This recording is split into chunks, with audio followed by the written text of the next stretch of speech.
मगर मैं आपसे अपील करना चाह रहा हूं सरकार से सर कि जो कुछ बातें की गई हैं उसको देखिए। मैं जेड कैटेगरी सिक्योरिटी नहीं चाहिए मुझे, मैं हरगिज नहीं चाहिए मुझे। मैं 94 से पॉलिटिक्स में हूं। मैं आजाद जिंदगी गुजारना चाहता हूं। मैं घुटन के साथ जिंदा नहीं रह सकता इस दुनिया में।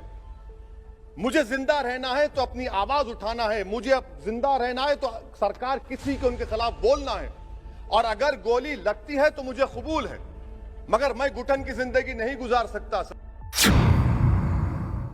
मेरा मानना यह है कि संविधान में अगर देश के गरीबों को, मजलूमों को, अल्पसंख्यक समाज को सिक्योरिटी मिलेगा तो मुझे मिलेगी। सर आपकी चिंता हमें है ना सर। मैं इसलिए सिक्योरिटी दे रहे हैं सर आपको नहीं सर। देश के गरीब बचेंगे तो मैं बचूंगा। ओवैसी की जान इखलाक पीलू से बढ़कर नहीं है सर। ओवैसी की जान उस वक्त बचेगी जब गरीब की जान बचेगी।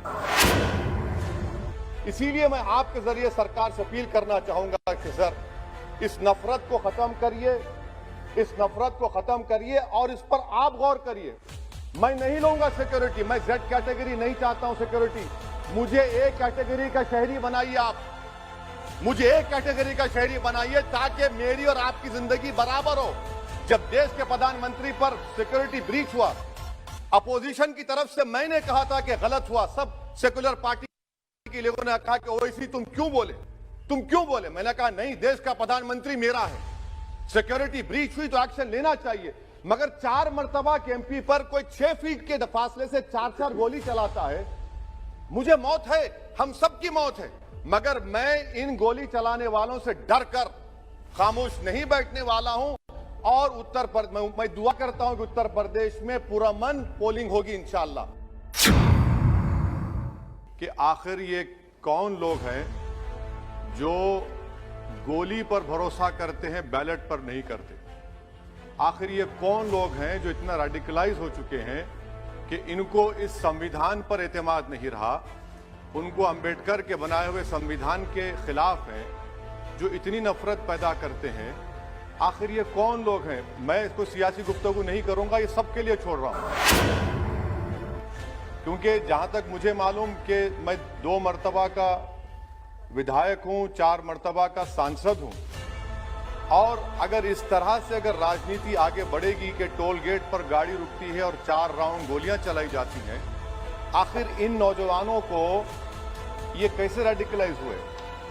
और मैं सरकार से पूछना चाहता हूं कि क्या उन्होंने ये रेडिकलाइजेशन सैयद कुतुब की किताब पढ़कर रेडिकलाइज हुए, अब्दुल्ला अजाम की किताब पढ़कर रेडिकलाइज हुए, या अयमन अल ज़ोहरी की किताब पढ़कर रेडिकलाइज हुए? इसीलिए मैंने सरकार से 2015 में कहा था कि इंटरनल सिक्योरिटी डिपार्टमेंट एमएचए में, उसमें तमाम मजाहिब के लोगों का एक काउंटर रेडिकल सेल बनाइए आप। और सर ये रेडिकलाइज हो चुके हैं तो भारत की इससे राइट विंग कम्युनिज्म और टेररिज्म बढ़ेगा। मैं आपसे अपील कर रहा हूं कि जो गलती एनडीए 1 में की थी आप वही करने जा रहे हैं। आपको नुकसान होगा, आपकी सरकार को नुकसान होगा, देश को तो, देश की सालिमियत को खतरा तो पैदा हो रहा है। सर मैं आपके जरिए से सरकार को यह भी बताना चाहूंगा कि जिन लोगों ने ये रेडिकलाइजेशन किया है, आप इस पर गौर करिए, इन पर यूएपीए क्यों नहीं लगाते? अगर कोई स्पीच देता है, अगर कोई फेसबुक पर किसी क्रिकेट मैच पर किसी टीम की तारीफ करता है तो यूएपीए लगता है। एक सिटिंग एमपी के ऊपर यूएपीए नहीं लगेगा सर। मैं सरकार पर छोड़ता हूं। सर चौथी बात यह है कि रेडिकलाइजेशन की जब बात होती है, हमने यहां पर एक कांग्रेस के बड़े नेता से सुना कि 2 भारत हैं, दौलत के एतबार से। नहीं सर, भारत की दौलत मोहब्बत है। भारत की दौलत पैसों की दौलत नहीं है, भारत की दौलत मोहब्बत है।